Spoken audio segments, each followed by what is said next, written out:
Episode 4. I Gotta Get Stronger.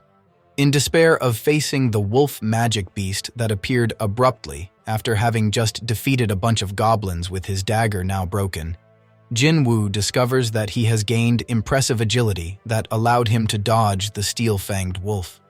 He takes the courage to fight back, but to more of his surprise, he is now capable of sending a powerful blow to the magic beast, sending it flying against the wall.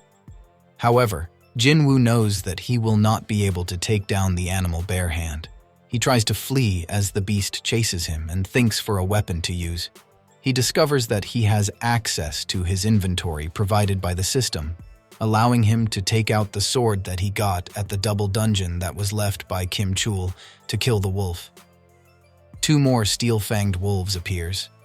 Jin-Woo tries to swing the sword at one of them, but is stopped by the beast's jaw. He inputs more force into his weapon, dispatching the wolf. The second wolf, hesitating to attack, flees. Now alone again, Jin-Woo checks for his stats and acquires items instead of magic gems, which he uses to sell to obtain currency in the program. Now, thinking how to defeat the boss of this dungeon, Jin-Woo spots countless of more steel-fanged wolves that emerged out of the dark. Determined by courage, Jin-Woo rushes to dispatch more of the wolves and coming out victorious, slaughtering all of the beasts.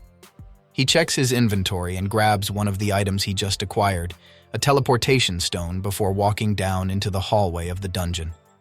Outside, Lee Joo-hee picks up a call from the Hunters Association, notifying her that the gate had a dungeon break. She feels guilty about rejecting Jin-Woo and agrees to participate as she listens to the person on the phone that they are lacking healers. Back at the instance dungeon, Jin-Woo configures that he has indeed become stronger as he comes to understand how the color of the titles of the magic beasts indicates how strong they are comparatively to him. Feeling hesitant about his capabilities to finally face the boss of the dungeon, he takes the courage to walk down the stairs that he comes across. Initially, finding himself in silence in a vast sewer, he notices the waves of the water is coming toward him, alerting him something is coming at him before getting sent colliding against the wall. As he gets up, he confronts the snake magical beats, blue venom-fanged Kasaka, who is the boss of the dungeon. Taking a brief moment to examine the appearance of the enemy, he tries to strike a blow with his blade with no result of damage. Jin-Woo is sent into a body of water nearby by the snake's tail, where he barely dodges its head. Emerging to the surface, he barely dodges a train that is thrown onto him. Standing up to proceed, he battle. A flashback appears of Jin-Woo's conversation with Sung Jin-Woo, telling him that he has been nicknamed as the weakest hunter and encourages him to work harder to prove the wrong. The snake continues to overpower Jin-Woo as it sends the man flying through the wall.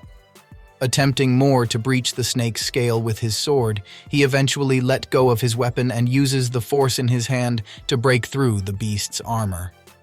Jin-Woo puts more force as he grabs onto the snake's armor with the beast flying across the place. Eventually, he is able to put enough force to kill the beast. He acquires the Kasaka's Venom Fang, a dagger made from the boss's fangs.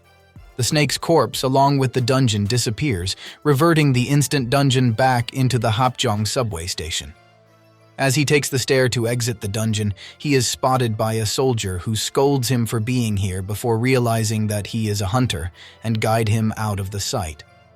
As he follows the soldier, he asks him if magic beasts have got out after a dungeon break. The man replies that most of them were killed with a giant one left, which is something that Jin-Woo could feel and detect its location as a result of his enhanced senses granted by the system. The gigantic beast is a blue golem that several hunters are struggling to defeat as civilians at the back are watching with Jin-Woo among them. Jin-Woo could easily tell that the hunters' ranks were too low to defeat the beast and spots Joo-hee among them, who is trying to healing magic but fails as a result of her trauma. She got back at the double dungeon. Jin-Woo decides to give them a bit of his aid as he figures out that the boss is only a D rank, lower than the magic beasts he fought earlier as he prepares to throw the sword he used against the boss earlier. The hunters are on the verge of defeat when Jin-Woo's sword easily breaches the golem's defense. allowing the hunters to defeat the beast for good. One of the hunters questions how the golem's defense was suddenly destroyed as his and the others' attacks were useless. He asks when a soldier nearby who threw the sword that just flew hit the golem, replying that an anonymous hunter, who is no longer there, at the back, did it. The hunter is left speechless by Jin-Woo's tremendous power. Jin-Woo, having left the site, speaks that the golem was probably already weakened before he threw his sword.